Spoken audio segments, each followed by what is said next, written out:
Hi guys, this is Fortress Locksmiths, and I thought I'd share something a bit different with you today.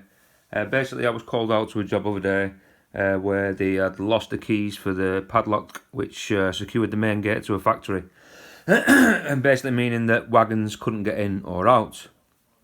Upon arrival to the factory, I looked at the padlock and it was a Disc Detainer.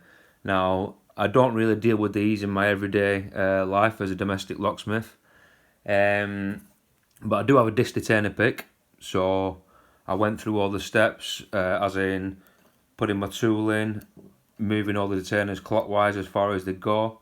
What I did notice was the bottom detainer would not move at all, so even once I rotated all the top discs, the bottom one was not for moving. I didn't understand the significance of this until later, once I actually got the lock open, and we'll discuss that later on. So basically, I'm at the job now, and I know I can't get it open through picking because I've tried and just could not do it. So I thought to myself, well, there's got to be another way of getting this lock open destructively. Bearing in mind that it's attached to a wrought iron gate, which makes it a lot more awkward than, say, being at home with it sat in a vise where you can attack it from all sorts of different angles. But then I remembered I watched a video from the lockpicking lawyer, basically where he's taken one of these apart, and all that holds the detainers in is the cap, which sits here. So I thought to myself, well, the way to get into this would be to remove the cap. Now, I've watched another video with a guy who removed the cap with a screwdriver, but I knew that that wouldn't work on this lock. I mean, for one, before I got there, you can see that the people had tried opening it with all sorts of tools, grinder, bolt cutter. I mean, you can see it is a solid stainless steel detainer padlock, this one, so it's like not one of them cheap Chinese ones. So in the end, I came up with the solution of using a lock puller to extract the core and therefore get access to the mechanisms. If you've not seen what a lock puller is or know how they work, I'll show you in the next part of the video.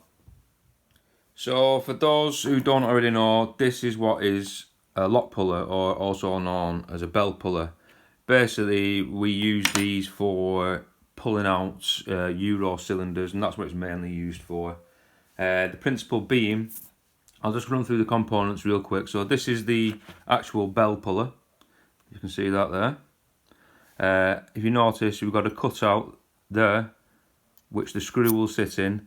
There's a nut at the back, and we can move it backwards or forwards, like so.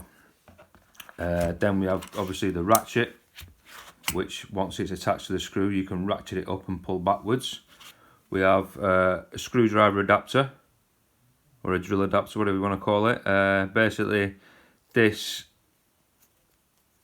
holds your screw in place and keeps it nice and straight when you're trying to fire it into the cylinder.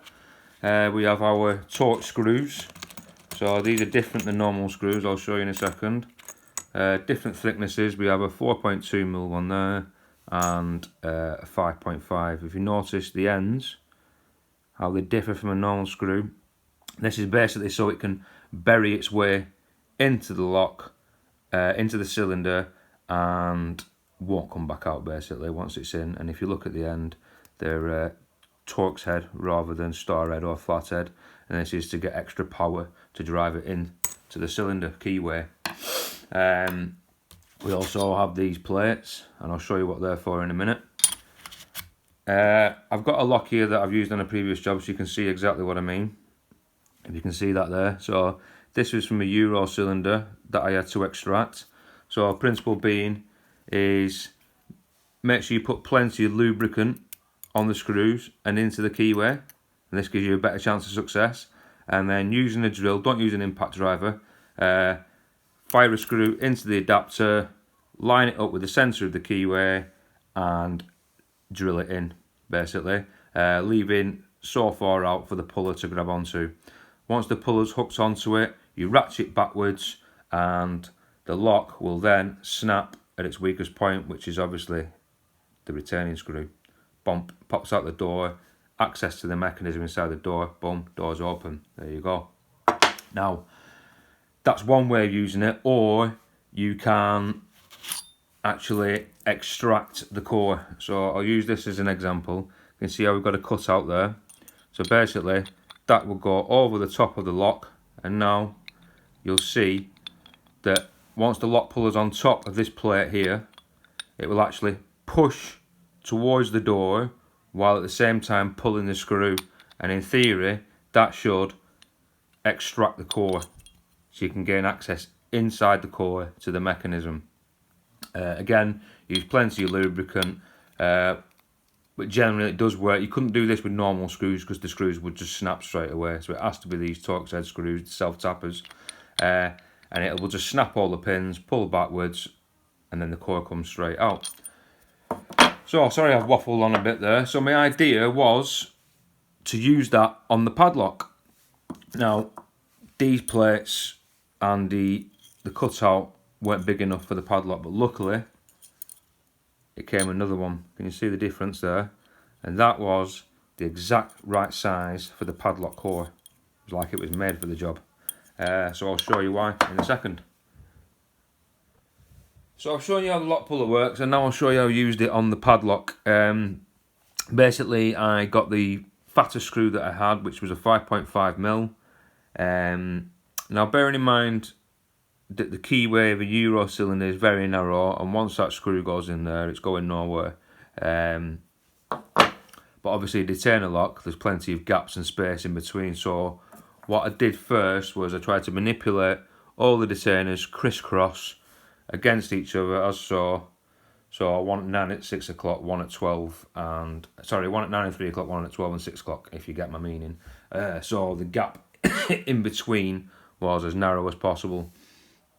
So I fired the screw into there, I hooked the plate up. You have to make sure that it lines up perfectly with the core. If you have a look at this there, can you see? It lines up exactly right. So I've put the plate on, hooked the bell puller up, attached it to the screw and started ratcheting back towards myself. So remember, the actual puller is sat on the plate, and if you will, that's trying to push down while the screw is trying to push backwards, and in theory that's what will extract the core. Now in my head, what was going to happen was the screw would bury into the detainers and then pull them back upwards and slightly compress them all and use that force to pop the cap off. And that is exactly what happened. If you see there, this is the actual screw from the job, if you can see that. So there we are, I'll show it you. So that was the cap, that's the spacer, or a washer, which is slightly beveled, which I presume is to allow movement.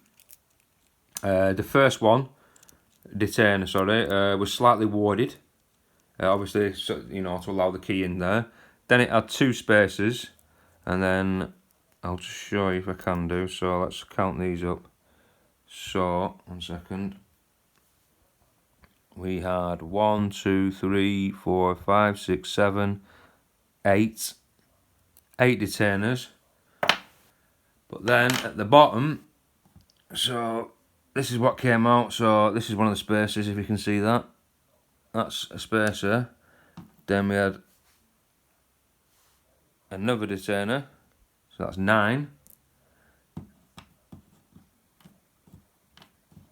Spacer.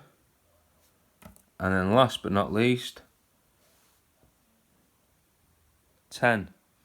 Now, this is the detainer that wouldn't move at all. And if you look at that straight away, you'll see why. I'm going to draw a diagram to explain the internal workings, because I think I can show it better rather than I can say it.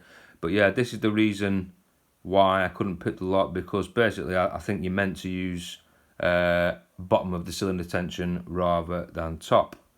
But I'll show you exactly what I mean in this next part. As promised, the geek in me has drawn a diagram of the internal workings of the lock. So obviously, rather than me doing it like that, I've just drawn a diagram to show you what components made up the lock. So basically we have the core there. This is the steel outer edge. This is the inner part that actually moves. You can see it's got a cutout there for the sideboard to drop into. It's got a cutout there for the detainers to move up and down, and for the spacers to sit in. If you want to know more about these disc detainers, you're better off watching the Lockpicking Lawyer, Lock Noob, Bosnian Bill. You know, they can explain it better than I can. This is just basically the internals of this lock I've worked on. So this was the first detainer. This is the only one that had warding, for obvious reasons. That's for the key, to make sure you can't put a different key in there. What you'll notice, obviously, it's got the nipple, which most detainers do. I think I'm going to call them nipples. Everyone's got their own words. But what you'll notice is it's got a big cutout for the gate rather than a small one. I don't fully understand the concept of this. All I know is that it doesn't matter which way it's rotated, it'll always be in its gate. I presume it's something to do with it doesn't matter which way you put the key in or something like that. Anyway, we'll move on. These are the spacers. I've got one there, but I've drawn one. You can see it's got the elongated nipple, which will sit flush in there. The gate is always lined up perfectly, and they can't move, obviously, because they're circle. So no matter what you do, you put a key in there, it's not put your pick in there, it's not going to move at all. These are the normal detainers. So if you see again, we've got the nipple, we've got the gate, and then we've got the rectangle cutout for the key, and these are what you manipulate with the pick. So once that's sat in there, you can see the nipple will be able to move up and down freely inside there. Depending on where the gate is where the nipple will end up. Some nipples will end up there, some nipples will end up there. And we'll move on to the last detainer, which I think is the reason I couldn't pick this lock. If you remember at the beginning of the video, I said that obviously from tutorials that you'll have seen, you're meant to put a tool like this in, put it into the keyway, move all the detainers to the right clockwise as far as they can. Now I did that, but the last detainer didn't want to move. I didn't know that to begin with. It was only after I tried picking it a few times that I noticed that it didn't actually move. And now you'll see why. Basically, instead of a nipple, there you've got the elongated nipple, same as a spacer. So when it's sat in there, it's in the right gate, but it will not move. So now I've thought about it, obviously this is where the tension's meant to come from the bottom of the keyway rather than the top. So this is probably one of the reasons I couldn't pick it. So there we go, that was the last detainer, and that's what bamboozled me. But although looking at the first detainer, you'll think to yourself, well, it's got the nipple on it there. It doesn't matter whereabouts it goes in there, it's always going to be in its true gate. So you'd think you could get tension off the first detainer, because you think, right, well, I'll rotate it all the way there and try and rotate the core and get tension that way. But let me tell you, for some reason, I couldn't feel any movement whatsoever. I've put the pick in, and bearing in mind I've modified the pick like I've watched on Lockpicking Lawyers videos, so I've modified it so it fits in these warded keyways, and I'm applying tension, and I just could not feel any rotation whatsoever, not even the slightest. So maybe someone can enlighten me on this one, but I'm presuming it has to be bottom of the keyway tension, but maybe I'm wrong, but someone help me out with this one, because it has bamboozled me. Anyway, that's the geek in me explaining the internals of the lock. I hope you've enjoyed watching. I'll show you opening the lock in a second anyway. Like I said, I'll just finish off with showing you the lock open. Oh, I've already rotated it. There we are. So there's the lock open. You can see the amount of work that's gone in for someone to try and grind it. Works on the ball bearing system as most of these do. Let's see if we can just lock it back up a second, rotate the keyway. There we are, it's locked back up. So anyway, there you go. This is another method for opening one of these locks using a lock puller. You don't know until you try. Luckily, it worked for me, as you can see. There we go. Oh, let's try and put that back in, shall we? Well, there you go, you can see the cap. I might hammer that back in actually, just for something to do. But anyway, I hope this helps. I hope you've enjoyed learning something new, because I know I did on the job. So there we go. Thank you for watching.